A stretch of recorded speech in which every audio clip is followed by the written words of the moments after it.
شعبان کے مہینے کی فضیلت کی ایک بہت بڑی وجہ 15 شعبان نصف شعبان کی رات ہے۔ رمضان کا مہینہ ایک وجہ ہے، لیکن شعبان ختم ہونے کے بعد اور درمیان میں نصف شعبان یعنی 15 شعبان کی رات ہے۔ شب کے معنی فارسی میں ہوتے ہیں رات کے، شب کے معنی فارسی میں رات کے ہیں، اور برات عربی کا لفظ ہے جس کے معنی ہیں بری ہو جانا۔ تو 15 شعبان کی رات ہمارے ہاں 15 شب برات کی رات کہلاتی ہے۔ اس رات اللہ رب العزت بہت سارے لوگوں کو جہنم سے برات عطا فرماتے ہیں۔ نصف شعبان رات کی عبادت اور 15 شعبان کا روزہ، اس بارے میں عوام کے اندر بہت زیادہ افراط و تفریط ہے۔ کچھ لوگ ایسے ہیں جو اس کے بالکل ہی قائل نہیں، انکار ہی کر دیتے ہیں۔ کچھ ایسے ہیں وہ کہتے ہیں یہی سب کچھ ہے، اس رات عبادت کر لی، اگلے دن روزہ رکھ لیا، اب سارا دن اور سارا سال جو چاہے کرو، کوئی مسئلہ ہی کوئی نہیں۔ اور کچھ لوگ اس رات میں بہت ساری جو ہے نا وہ غلط چیزیں جیسے پٹاخے اور بہت ساری غلط چیزیں لے آتے ہیں، گناہ کرتے ہیں عبادت کی رات میں۔ تو ہمیں چاہیے کہ شریعت سنت کے مطابق ہم زندگی گزاریں۔ امی عائشہ صدیقہ رضی اللہ تعالیٰ عنہ سے روایت ہے کہ اللہ عز و جل 15 شعبان کی رات میں آسمان دنیا کی طرف نزول فرماتے ہیں، پھر قبیلہ بنو کلب کی بکریوں کی بالوں کی تعداد سے زیادہ لوگوں کی مغفرت فرماتے ہیں۔ قبیلہ بنو کلب ایک قبیلہ تھا جو بکریاں پالنے میں بہت مشہور، ہر گھر میں درجنوں سینکڑوں بکریاں ہوتیں۔ جب پورے قبیلے کی بکریاں باہر نکلتیں تو 2 پہاڑوں کے درمیان وادی کو بھر دیا کرتی تھی۔ تو اللہ کے نبی نے کیا فرمایا، صرف بکریوں کی تعداد کے برابر نہیں، بکریوں کے اوپر جو بال ہیں ان کی تعداد سے بھی زیادہ اللہ رب العزت اس رات مغفرت فرماتے ہیں۔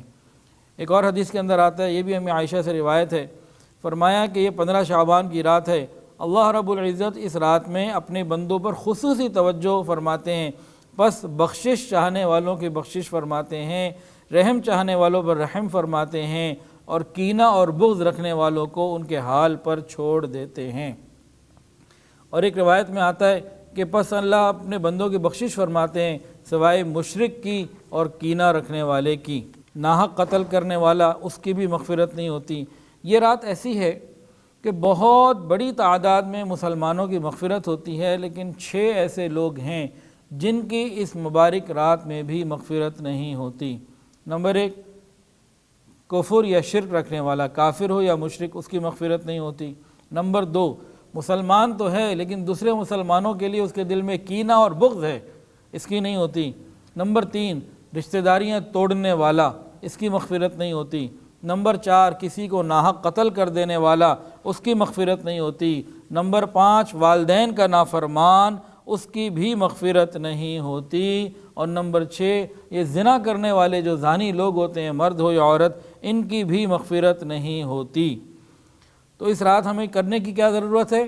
توبہ۔ اس رات کو ہم توبہ کے ساتھ گزاریں، اللہ رب العزت سے معافی مانگیں۔ اگر ہم ان 6 لوگوں میں ہیں تو یقین کر لیجئے پھر ہماری مغفرت اگر توبہ نہ کی پھر نہیں ہوگی۔ ہمیں اپنے آپ کو توبہ کے ذریعے یہاں سے نکالنا ہوگا۔ اب سوال اس رات میں کون سی عبادت کی جائے اور کیا عبادت کی جائے اور کیسے کی جائے، اس کا جواب یہ ہے کہ کوئی چیز منقول نہیں ہے۔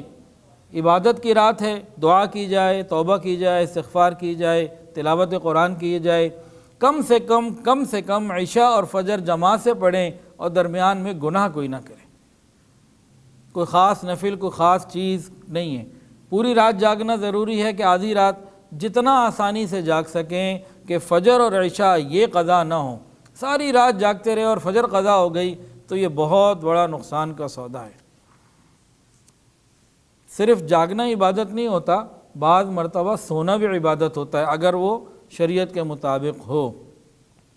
شعبان کی 15 کی جو رات ہوتی ہے، شب برات کی رات، اس میں قبرستان جانا، ہر سال جانا کوئی حدیث سے ثابت نہیں۔ نبی علیہ الصلوۃ والسلام سے صرف ایک مرتبہ ثابت ہے، وہ بھی ایک ضعیف روایت ہے۔ کوئی جانا چاہے زندگی میں ایک دفعہ چلا جائے، دعا کر کے آ جائے، اس کے لیے وہاں پہ کوئی شور، کوئی اہتمام، کوئی روشنی، کوئی لائٹیں، یہ سب چیزیں غلط ہیں۔ اس کی وجہ سے ہمیں ان سے بچنے کی ضرورت ہے۔ ایک دفعہ کوئی چلا گیا، بس بہت کافی ہے۔ اب 15 شعبان کا روزہ جی اچھی بات ہے، جو رکھنا چاہے رکھے، اگر کوئی نہ رکھنا چاہے تو کوئی پریشانی کی بات نہیں۔ ہاں 13، 14 اور 15 کے 3 روزے ہو گئے تو ایام بیض، اس میں تو کوئی مسئلہ ہی نہیں ہے۔ تو 15 شعبان کا روزہ کوئی رکھنا چاہے اچھی بات ہے رکھے، نہ رکھنا چاہے نہ رکھے، کوئی ایسی پریشانی کی بات نہیں۔